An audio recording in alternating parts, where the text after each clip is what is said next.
ओम शांति। इस चैन को समझने से आपके दिल को बहुत चैन मिलेगा। तो इस चैन की पहली कड़ी है, क्योंकि ब्राह्मण जीवन हमारा श्रेष्ठ जीवन है। इस श्रेष्ठ जीवन में सदा उन्नति करने के लिए ये चैन हमें बहुत मदद करती है। तो सबसे पहली इस चैन की कड़ी है लाइट समझना। परमात्मा हमें जो ज्ञान देते हैं कि स्वयं को आत्मा समझो, लाइट समझो। जब अपने को आत्मा समझने लगते हैं तो लाइट की अनुभूति होने लगती है, और आत्मा के जो गुण हैं सुख, शांति, प्रेम, पवित्रता, ज्ञान, आनंद, शक्ति, इन सभी गुणों का अनुभव बहुत अच्छी तरह से हमें होने लगता है। बहुत हल्कापन हमें अनुभव होता है, क्योंकि शरीर तो ये स्थूल है, आत्मा तो एक सूक्ष्म है। शरीर तो जैसे कि विनाशी है, आत्मा अविनाशी है। तो अविनाशी लाइट समझने से एकदम बहुत हमें सातों गुणों की अनुभूति होती है। तो इस चैन की दूसरी कड़ी है डबल लाइट अनुभव करना, क्योंकि परमात्मा का जब ज्ञान हमें मिलता है, ज्ञान सूर्य से जो ज्ञान के प्रकाश हमें मिलती है, उसके कारण हम सदा डबल लाइट रहते हैं। जो भी हमारी जिम्मेदारी लौकिक और अलौकिक होती हैं, उनको जैसे कि बाबा की मदद से हम बहुत अच्छी तरह से लाइट होकर कैरी करते हैं और बहुत अच्छी तरह से एंजॉय करने लगते हैं। कभी भी टेंशन या स्ट्रेस हमें अपने जीवन में अनुभव नहीं होता है। डबल लाइट रहना ये बहुत भाग्य की निशानी है, श्रेष्ठ भाग्य की निशानी है। इसलिए बाबा कहते हैं मुझे बोझ दे दो। तो ज्ञान की लाइट मिलने से, आत्मा स्वयं को लाइट समझने से बाबा को जब बोझ देते हैं तो हम डबल लाइट अनुभव करने लगते हैं।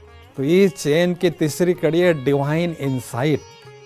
जब हम डबल लाइट रहते हैं, ज्ञान बाबा का बुद्धि में स्पष्ट होता है, तो डिवाइन इनसाइट अर्थात आत्मा का जो दिव्य नेत्र है वो अच्छी तरह से खुलता है, और उसको जितना हम यूज़ करते जाते हैं तो हम स्वयं के सत्य स्वरूप को और सभी के सत्य स्वरूप को देखने लगते हैं, और दूरंदेशी बनते जाते हैं, बुद्धि दिव्य बनती जाती है।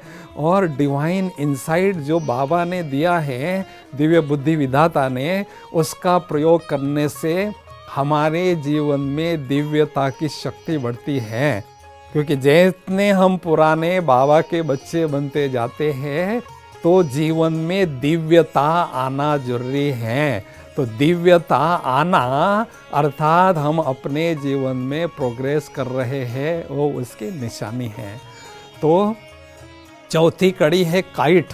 और जब हम जैसे कि बुद्धि रूपी दिव्य नेत्र हमारा खुल जाता है, सत्यता की शक्ति बढ़ती है, बहुत खुशी, उमंग, उत्साह होता है, तो काइट माना बुद्धि रूपी पतंग हमारा उड़ने लगता है।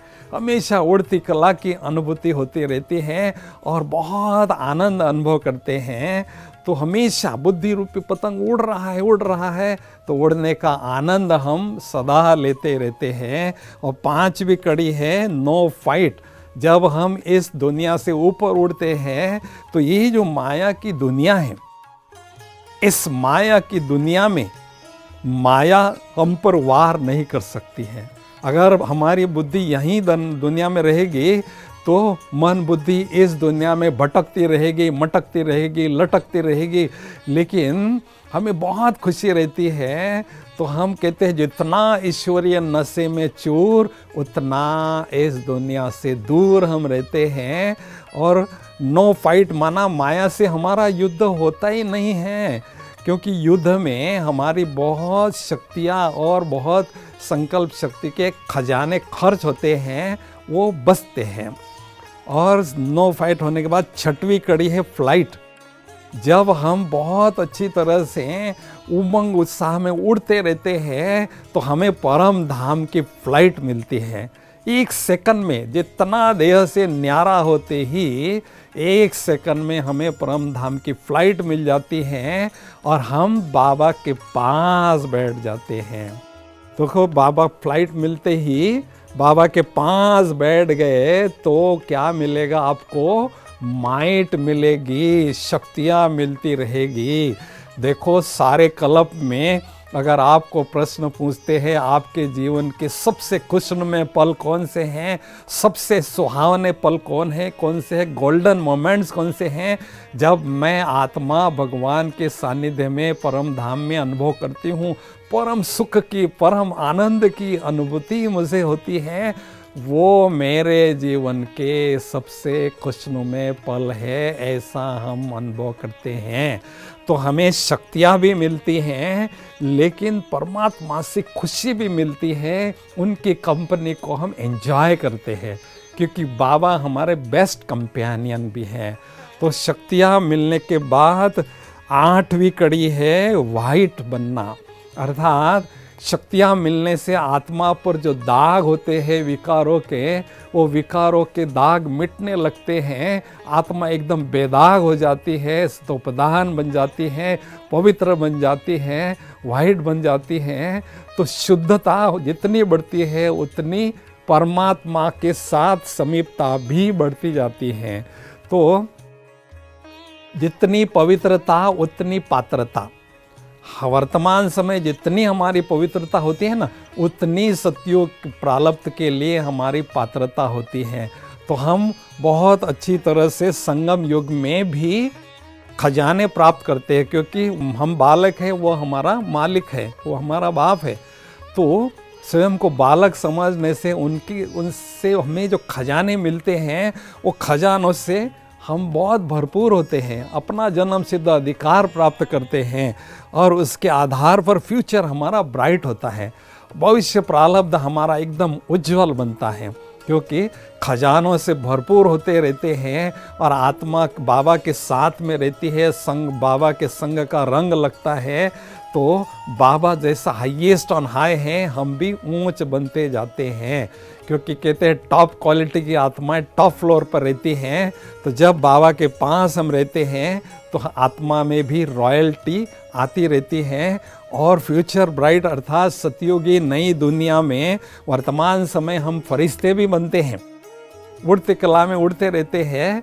तो संगम युग में जो हमारे लक्ष्य की प्राप्ति है, फरिश्ता स्थिति की अनुभूति करना, उसकी भी बहुत अच्छी तरह से हम अनुभूति करते रहते हैं। और फरिश्ता सो देवता, जब बहुत सुंदर फरिश्ता स्थिति के द्वारा अनेक आत्माओं की हम सेवा करते रहते हैं, अनेक आत्माओं की दुआएं प्राप्त करते हैं, बहुत अच्छी तरह से हमारा भविष्य उज्जवल बनता है और आने वाली नई दुनिया में भी हमारा बहुत ऊंचा स्टेटस होता है क्योंकि जितने रॉयल संस्कार होते हैं, रॉयल परिवार में हमारा जन्म ऑटोमेटिक होता है। क्योंकि घर जाने के पहले, परम धाम रूपी घर जाने के पहले हमें इस चेन को अगर हम अपनाते हैं तो बहुत अच्छी तरह से रॉयल संस्कार भी धारण होते हैं और सतयुग में भी हमारा बहुत उज्जवल भविष्य होता है। इसलिए इस चैन को समझने से आपके दिल को चैन तो मिलेगी ही मिलेगी, लेकिन आपका जीवन जैसे कि महक उठेगा, आपका जीवन एक सात्विक बनेगा और आपके श्रेष्ठ जीवन से अनेक आत्माओं को प्रेरणा मिलती रहेगी। जीवन के 2 अर्थ है, G+1, जीना हमारा 1 नंबर का हो। तो इस चैन को समझने से आपके दिल को चैन मिलेगी और आपका जीवन बहुत आगे बढ़ता जाएगा। लेकिन ये ध्यान रखना है, इस चैन की शुरुआत कहाँ से हुई? लाइट समझना। तो स्वयं को हमेशा मैं आत्मा लाइट हूँ और मैं आत्मा डबल लाइट हूँ, ऐसी अनुभूति संगम युग में हमें करते रहना है। ओम शांति।